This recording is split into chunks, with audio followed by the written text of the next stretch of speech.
Hey, everybody. I'm Jordan Tenenbaum, the host of the Celigo Technology Leadership Podcast. Today, we're joined by Cara Roor, the Vice President of Technology at Clickstop. And as always, my trusty co host, Mark Simon, the Vice President of Strategy at Celigo. Cara, how you doing Hello. today? Doing good. How are you guys? Doing very well. Thank you. Well, we're going to jump in as we normally do. Cara, could you tell us just a little bit about yourself and kind of how you became a Vice President of Technology? What's the story behind your journey there? I started back in 2013 here at Clickstop as a sales and service rep. I moved out of a commission style based role and really wanted to change up going to a new younger company that was on the up and coming. And I really just wanted my foot in the door. We're a big local, um, great, great places to work, great culture driven company. And I have quite a few friends from high school that were here, and I wanted to see what they were doing and why. I knew nothing about ClickStop and what it was until I applied. Um, and I never thought that my life would lead me to selling ratchet straps for a while because to this day, 10 years later, still can't even use one, but was trying to tell people on the phone and help them use them for a while. I kind of just moved around, taking on any opportunity that was available at ClickStop. That's the great thing about our business. The mission is, providing opportunities for those who seek it. And I really just dove head into that and was like, anytime there is an opportunity that fits where I'm benefiting the company and it's also benefiting me, I want to jump into that and try it out and fill that need to make an impact. That journey led me through about 4 or 5 different roles on 4 or 5 different teams until I found my home probably 5 years ago on the technology team as a project coordinator, just helping get everything organized. If you work with any type of developer or technical person, you know that they don't want to be the manager of the work. They just want to do the work, and we had a need to get very organized. So I stepped in to fill that role and just kind of worked my way up through that. We had a need about a year and a half ago, I guess, to have a leader from our team um, represent us in the leadership at the leadership level. And I kind of just raised my hand and said, "Hey, I'll do it until you find someone." And then about 5 months in, they asked me to stay on full time as the VP of technology. That's awesome. What a story, and congrats on making it all the way up to the Thanks. VP role. That's super exciting. So for those who don't know, Clickstop is, I'll say, an e-commerce conglomerate because it makes you guys sound fantastic.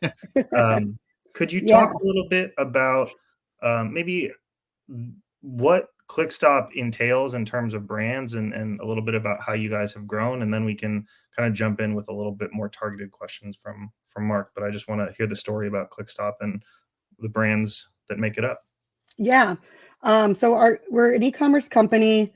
I would say first. We've taken on more things as that has happened, but we're an e-commerce company first. We have 4 brands that we fully run within our business. We have US Cargo Control, Fasteners Plus, Ecofoil, and Pepper Joe's. Some of these are brands that we built from the startup. Fasteners Plus is something we started on its own and incubated it up into the company that it is now. And then others we've acquired, like Pepper Joe's, we bought, I think, in 2018.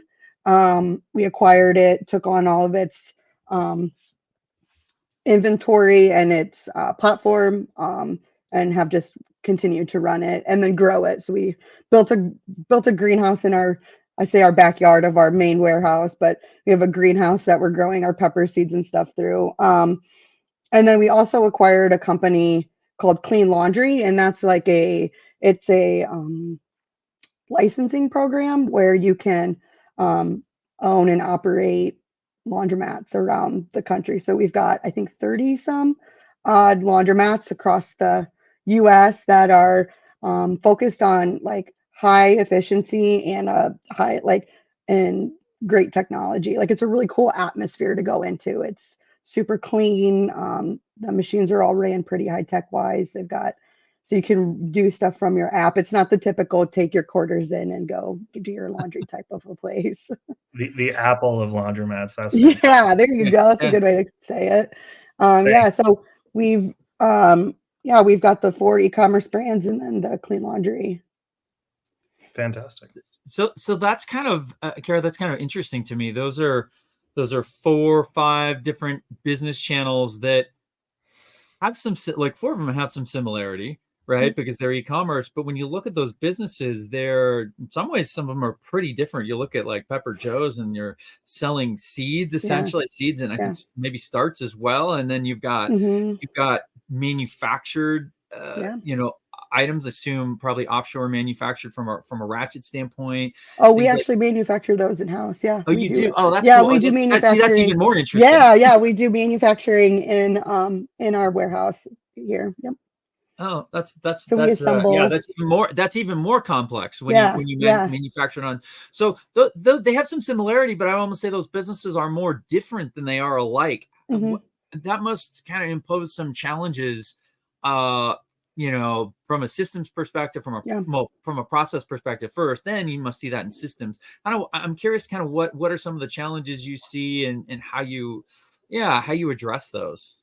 Yeah. So the challenges seem to be different every day. Something new comes up and someone wants to try something that we've not done before. I would say Pepper Joe's is probably our most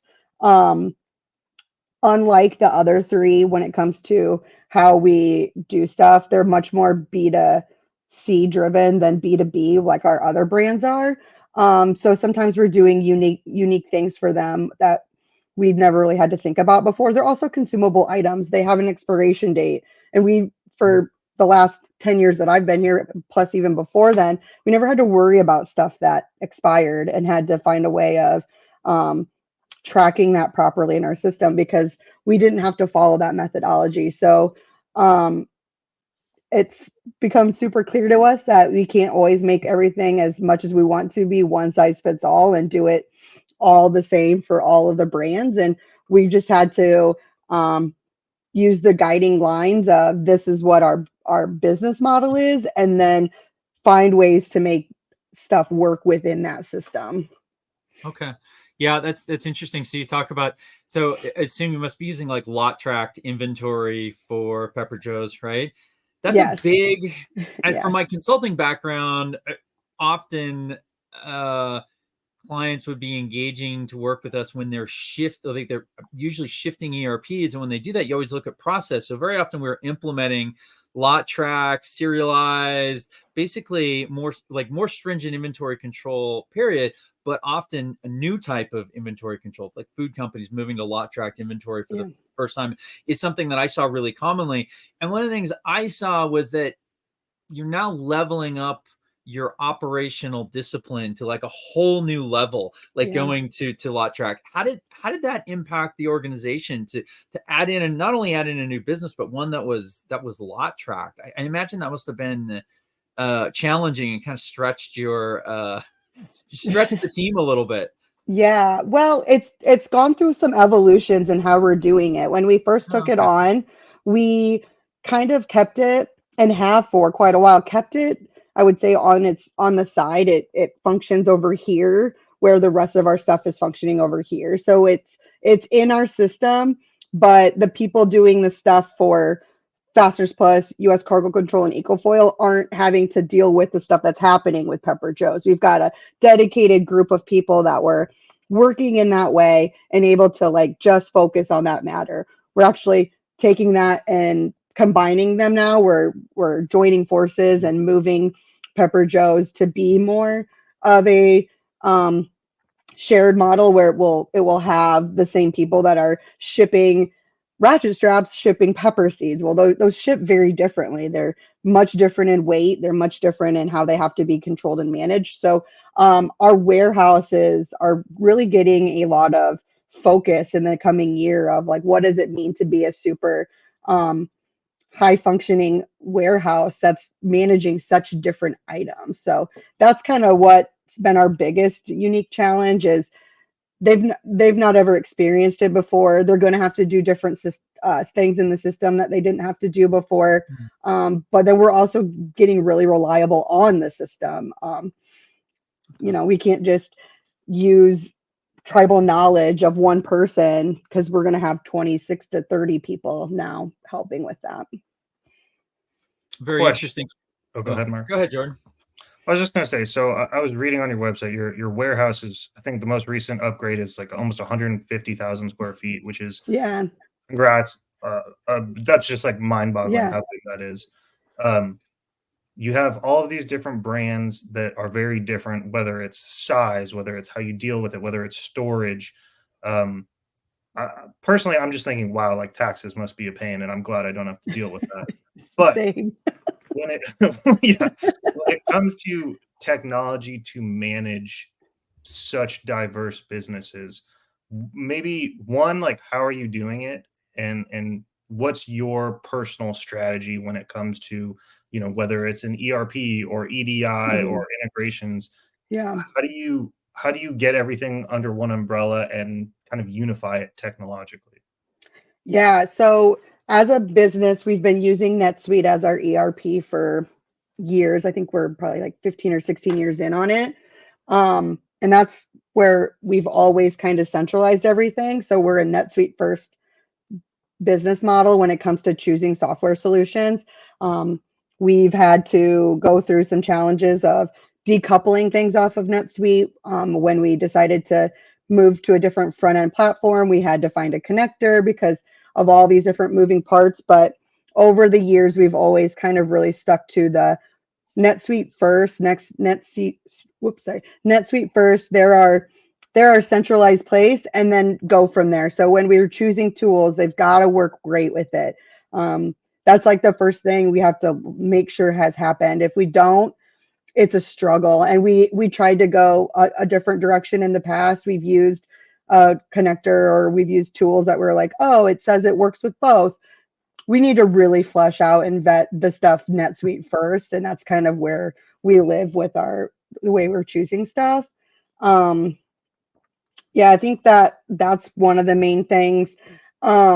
We do, something like EDI, and how do we like take manual processes away from people as you grow 4 brands, and they have 4 different kind of seasonalities. We've got a lot of things happening at a lot of, all throughout the day when we want to grow at whatever percentage we want to grow at, but we want to stay lean with our our people money. What do you call that? Your payroll expenses. There we go. When you want to keep that, on the lower side, because we are employee owned, we're ESOP. And so you want to see that be bigger. You're looking for the right solution that's going to last long term. That focus is really big on, making sure it connects well. Got it. Thank you. That's really interesting. So I kind of heard there, loud and clear, that you're very like a lot of companies, especially mid-sized companies, your ERP is the core of your business. You start there, that's the foundation. Yeah. And it kind of echoes everything we see typically, especially mid-market. The ERP is you start your digital transformation there. You can't really do much automating of the business until you have a modern ERP, and then it expands out. So that's very logical. And I always think of, companies kind of evolving their tech stack, and it sounds like you really did over the years. So you mentioned the e-commerce side and the EDI. I'd love to dive into both of those. First, what direction did you go from an e-commerce perspective first? Like what platform did we choose? Yeah. What platform did you pick? Sure. So when we acquired Pepper Joe's, they lived on Shopify. So we didn't move them off of that. We kept them on that instead of trying to recreate that site on NetSuite's SCA. So we left them on Shopify, and we kind of ran them, like I said, as 2 separate businesses in some capacity, and we just transferred data over to do the financial stuff at the end of the month. We got to a point where we had outgrown or wanted to do more than what SCA could give us when it came to our front end platform. And Shopify is, they're a titan in the industry. They're leading the way on what front end web sales are. And so we chose to go with them, and we moved 3 sites over in the course of a year and a half, I think. We moved 3 sites over, and we didn't have any experience in Shopify. We had one web developer who was very fluent in SCA and had done all that, but we were saying, okay, we're moving to Shopify, and nobody in our company had ever done anything in Shopify outside of managing a site that we had purchased, and we were just maintaining the front end of it. We weren't expanding or growing it much. That's interesting. So I'm I've heard a lot of people, business leaders say, well, I'm if they're on the Suite Commerce Advanced, they've already invested there, they have a site built out. They're like, well, I don't want to move to a Shopify or a Magento or BigCommerce, something external, because they're like, well, I don't necessarily want to have to manage or maintain the integration. I'm curious to see what your experience was making that shift. Like, did it all sum out essentially? Was that would those concerns be valid or not based on your perspective? Yeah, those are super valid concerns, and something that we did struggle through at first. We were in a space of, okay, we have to find a way to connect all these. We've done connections in the past. We've done basic API calls to different things, but we're talking about web sales and the amount of traffic that we have going on those sites. If you have 2,000 orders a day or more that are happening on your front end, how do we get those to shipping before the 4 o'clock shut off time that we have, so that we're getting our customers what they want when they need it? We have to have something that's reliable and efficient. I think we went in a little bit overzealous and thought, oh, we can do this, no problem. Let's just pick one and go. And that was clearly not the right way to go about it, but it did help us learn what we should do going forward when it comes to choosing something or by doing a connection. We had to then, once we realized, about a year into trying to use the original connector, and it was just a really big struggle, we had lost a lot of people's trust within our company because they watched it just not go well. And we had to say, hey, we're pivoting and we're choosing a whole new tool, get ready. And we have to do this in a really short amount of time because, the sites are live, and we've got, we're not shutting them down for any time. So everything's got to stay up and running, and we've got to keep getting orders through, and we need all of the web information traveling back and forth so that we've got the proper, information so our customers feel confident in buying. So, it's a very scary thing.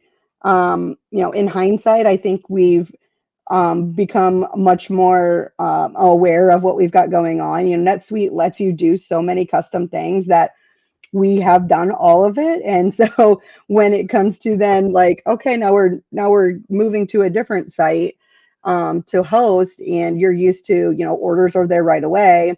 Now you're going to see a little lag time.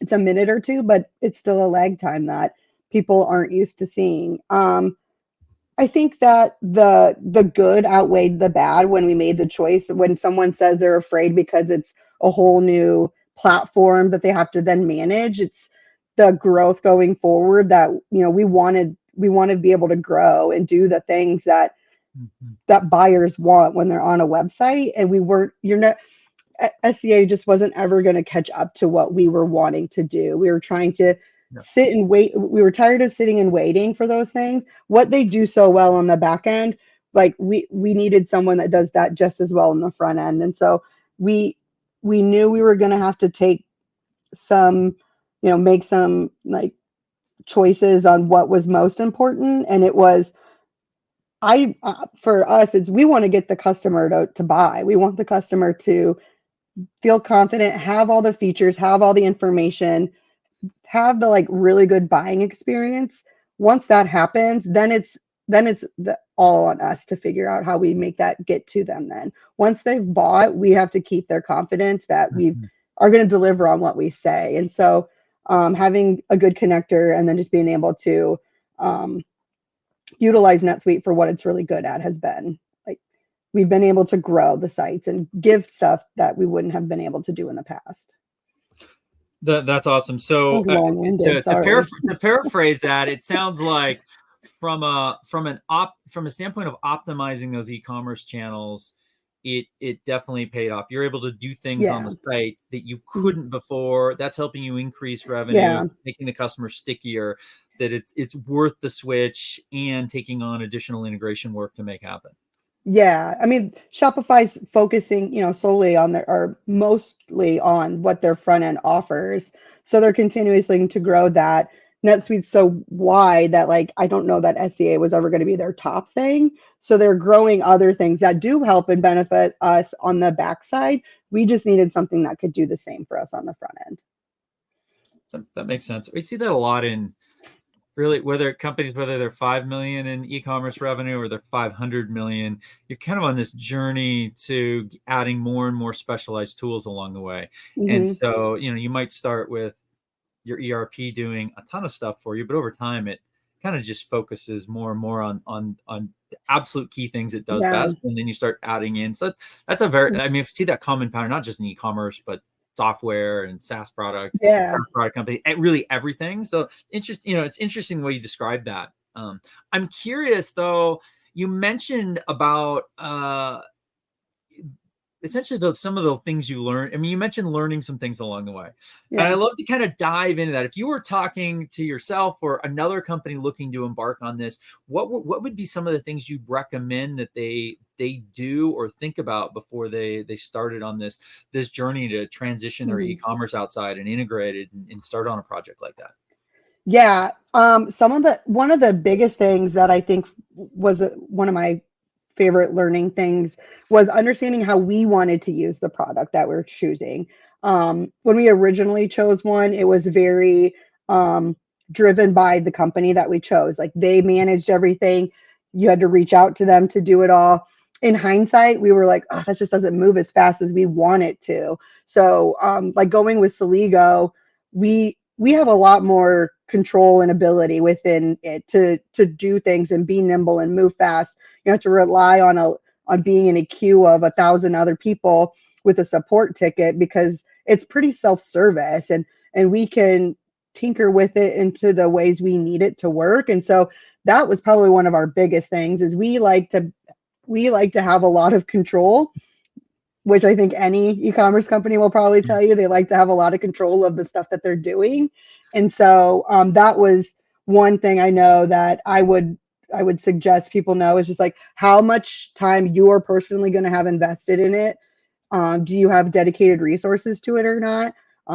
After we did the integration, we ended up hiring someone on that's a system admin that solely focuses just on our Celigo connection and is managing that day in and day out and has actually, done more than I think we would have ever we wouldn't have ever done before because we wouldn't have had a resource tied to it that can solve those different problems Mhm. because they're in that every day. Like, oh, we can add it in this way. It's like, oh, well, that's something we wouldn't even thought about. We would have just tried to do it a way we already thought we knew how to do. And so that's one thing that I think is really important.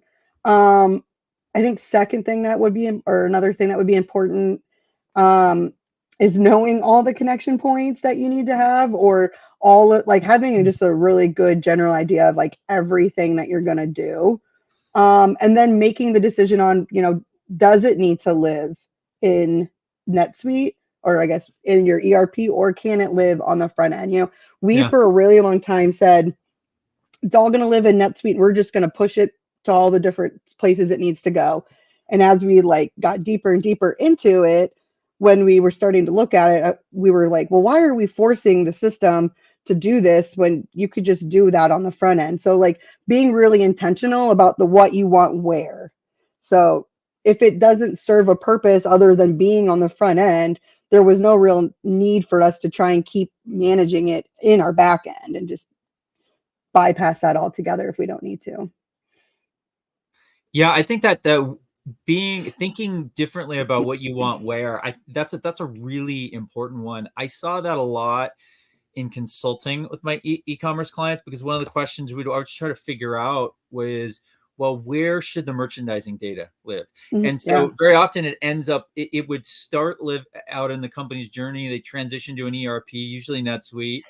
And then they're focused on having the merchandising data live in NetSuite. And Yeah. at a certain point, that may not be the best model, depending on Yeah. how you merchandise in your channels where you're selling, because those channels are constantly evolving, and you're constantly really generally, I mean, again, all comes down to the individual business, but you're generally, I see so often, enriching that data so much.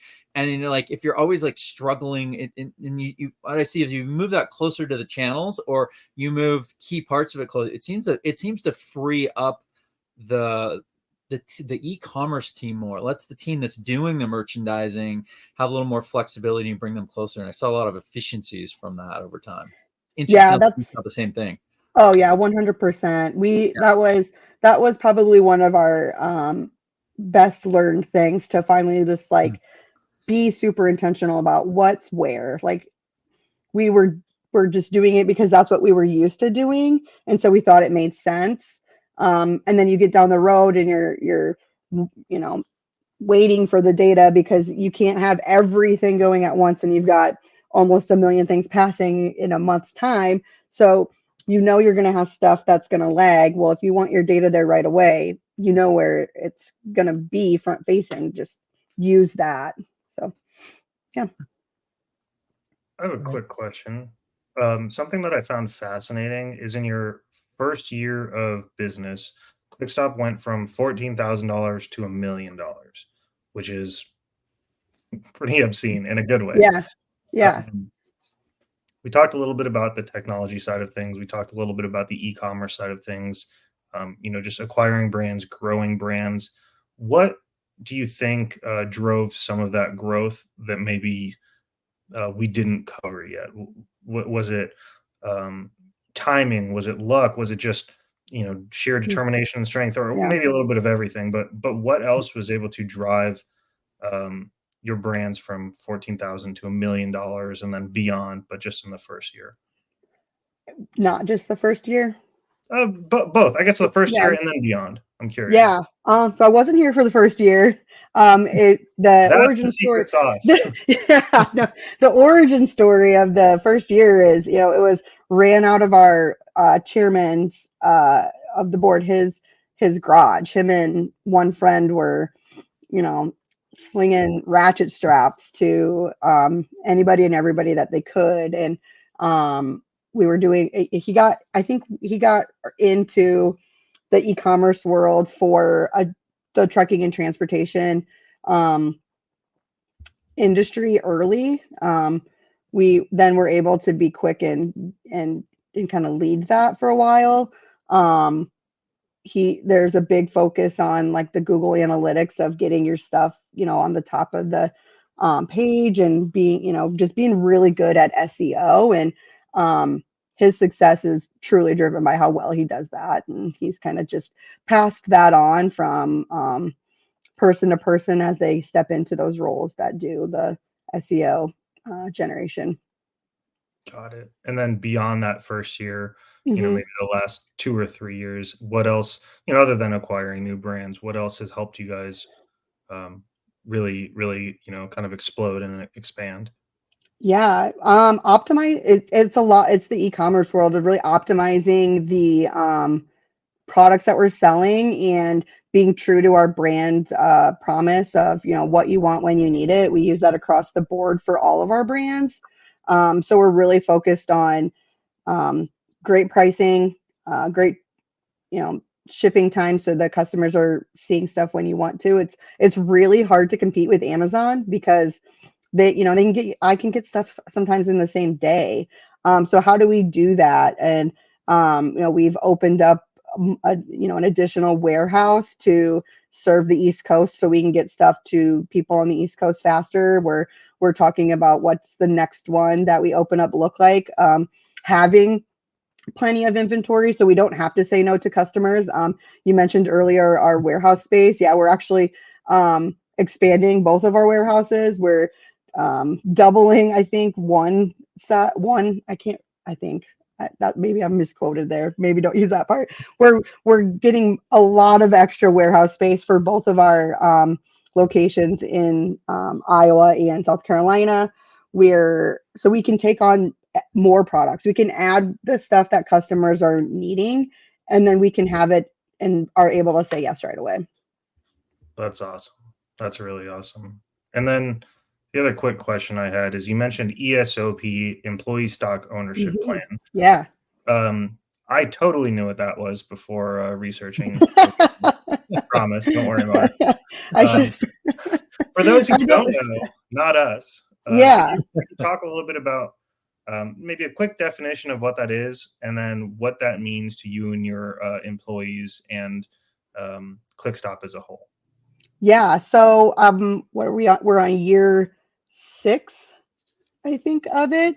Yeah, we started in 2017. Our owner saw how we were growing, and we're from the Midwest and small town in Iowa, and it's a lot about family values and just the Midwest way. And as we were growing, he wanted to share that with everyone in the company.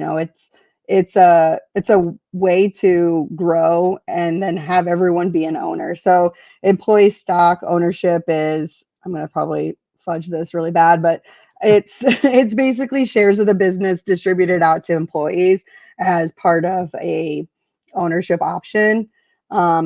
It's a good retirement plan for us. I mean, our first class of employees just became 100% vested in the system. So we're seeing, the growth that as the company does better, we do better. So it's a great like benefit of the company, and it's a great way to have like an ownership mindset, because you essentially are an owner of the company. And so getting to see the company grow and then kind of grow your retirement plan even with it is a really cool thing to see. That's awesome. All right, Mark, I know you have more technology and tech stack questions. I just had to derail for a moment. Back to you. Maybe I'm done. Maybe I'm done. There's a lot here to talk about, certainly. I'll go back, Cara, to something you brought up, EDI, earlier. Yeah. And I'm curious to hear what you do for EDI. We didn't get a chance to talk about it, so I'm unfamiliar. So I'm curious, what you do for EDI, how that evolved. That's usually kind of an evolution in part of the evolution step of an e-commerce company. Yeah. And curious to know kind of what you do in your journey there. Yeah. Well, we were kind of forced our hand on EDI on the customer side. We've got some bigger supply companies that we work with that's really a requirement of getting their business, and we didn't want to have to say no, and we wanted that business. So you end up in a very pseudo like chopped together version of EDI where you're managing it for 1 or 2 customers, and then you start to look at it from the other end. You're like, well, why can't we force that on our vendors? Like, we are doing the same thing with some of, we're sending and receiving tons of POs and information back and forth daily from vendors.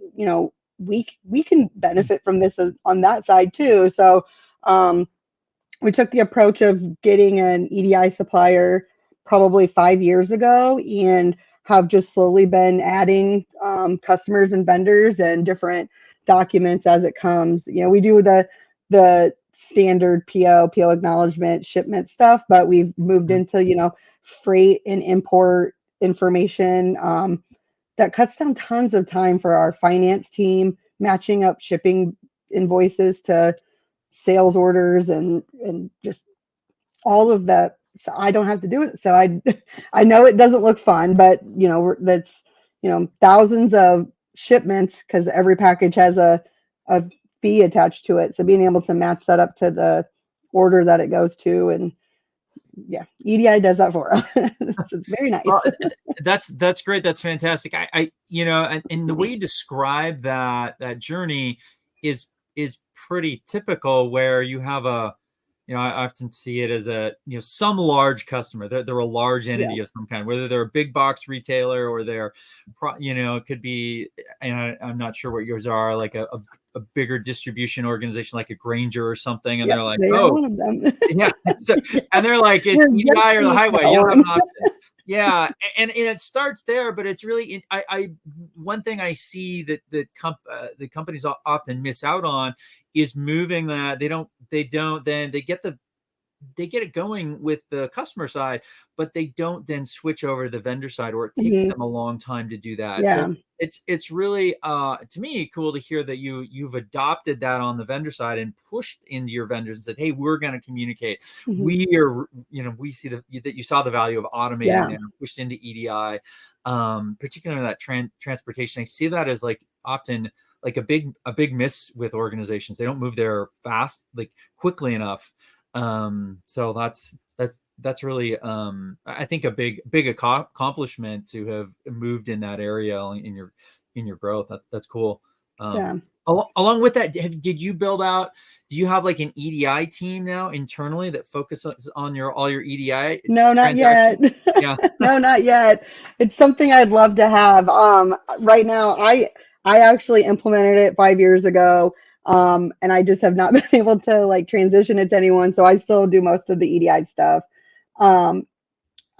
To my own demise, I did not do a great job documenting it. So I don't feel comfortable just giving it to someone, but I'm slowly chipping away at getting all of my stuff that's in all my different emails and different tasks all organized in some sort of way so that someone could take it. But there's just there's so much opportunity with EDI, and it's probably similar to the same situation on like Celigo for us. Like if we have someone who could dedicate a lot of time to it, we could see a lot of growth opportunities within it. We should introduce you to our friend Eric and Piers. They're the leaders of Orderful. They were recently on our podcast, and I know that they help brands set up EDI internally if they have a specific person, but they also allow you to kind of like offload the work to them in their brand/product. So that's a whole nother conversation, but it's not something you want to deal with, because I know how much fun digging through emails sounds. Great. Yeah, we use SPS Commerce. I was like, hey, can you just tell me all of this stuff? There we go. I know it's somewhere on your guys' end. No, that makes sense. One other thing that I wanted to kind of quickly ask about is just in terms of becoming tech friendly. This is something, Cara, that you and I talked about before the podcast, and we've obviously talked a lot about it now between EDI and ERP and integrations. What's next on the horizon for Clickstop in terms of becoming more tech friendly? Is there a division of software that you're going to dive into? Is there something that you're going to review internally? How do you plan to stay ahead tech wise? There's a couple of different things. I wouldn't say it's probably something that's going to get us ahead, but something that we know we need to do now that we have more than one warehouse location. We are, we're going to be going down the road of getting a good warehouse management system software in place. Like we're managing, but we know we could definitely be a lot better, especially when we talk about having the variety of products that, some need lot track, some don't, and some have to be stored in cool places. And so that's one area where we know as a company we can get better. That also gives us a lot better data for the front end, so we can do, a lot of different things on the website to show customer stuff. So that's one area. A lot of companies are talking about AI. I think the world is talking about AI, and it got brought up at our company in our strategy week about a month ago. It was like we have to figure out how we want to use it in our company. There's so many different things you can do with it. We really want to focus on making sure we're intentional and picking the right things to use it for. It writes great content. So we've done some testing of, how does it stack up against, stuff that we write ourselves, and how does that work in the SEO world? And so I think that's just scratching the surface of what AI can do. So first we want to set a really good vision of what it means to use it, and then see us put it into action. Thought we might get away with not talking about AI one You podcast. just can't, because it's taking over. It's a good thing. It's good that you're Yeah. trying to Yep. implement it. Yeah. So, Yeah. we have about 11 minutes left, and I usually have a closing question, but I want to open the floor back up to Mark. He's been super insightful with his questions and comments. I just want to give him an opportunity before we close things out. So, Cara, when you're talking about the AI and some of the other initiatives, it reminds me of something that we've started a relatively new initiative with, particularly new customers coming in and joining us, because it's easier to sort of start. But we've also gone through and done it with a lot of existing customers and put together a concept of what we call an automation roadmap, where you go through and say, where are you going? It might be 24 months, 36 months, and I'm curious. From that standpoint, as an organization, as a mid-market organization that's growing, you've got multiple brands, you've got a lot of areas to gain in efficiency in taking the right step. How do you think about that? Do you work with the team to put together a roadmap? How far ahead do you look from a systems and an automation standpoint? Oh, it's all over the board. We're an open, we're a shared service model in some capacity for our company, for the technology team specifically. We're managing and helping serve the front end. We got 4, brands that we're really trying to help them grow, but then we've got all the operations that goes on behind the scenes with the sales and the warehouses and manufacturing and purchasing. And so we've really had to just kind of hone in on that shared service model of how we work and be intentional with what the teams want. Everyone wants 1,000 things, but what are the right things we should focus on now? What can we do that sets you up for future growth? Is it, automating a process, or is it finding a tool that does it? We're doing a balancing act. So yeah, I've got a group of great admins and developers on my team that are always eager to solve some weird, complex problem. And so they dive in head first and really like to just see different things get better for others. Awesome. That's fantastic. Awesome. Good insight. Well, we're coming towards the end of this, and I have 2 questions for you, Cara. One is a bit more general, and one is actually about Pepper Joe's, because I've been growing peppers and super hot peppers for the past 2-3 years. And so you have? Yes. I can't eat them, but I grow them. You just grow them? Yes. I give them to my neighbors and tell them they're not spicy.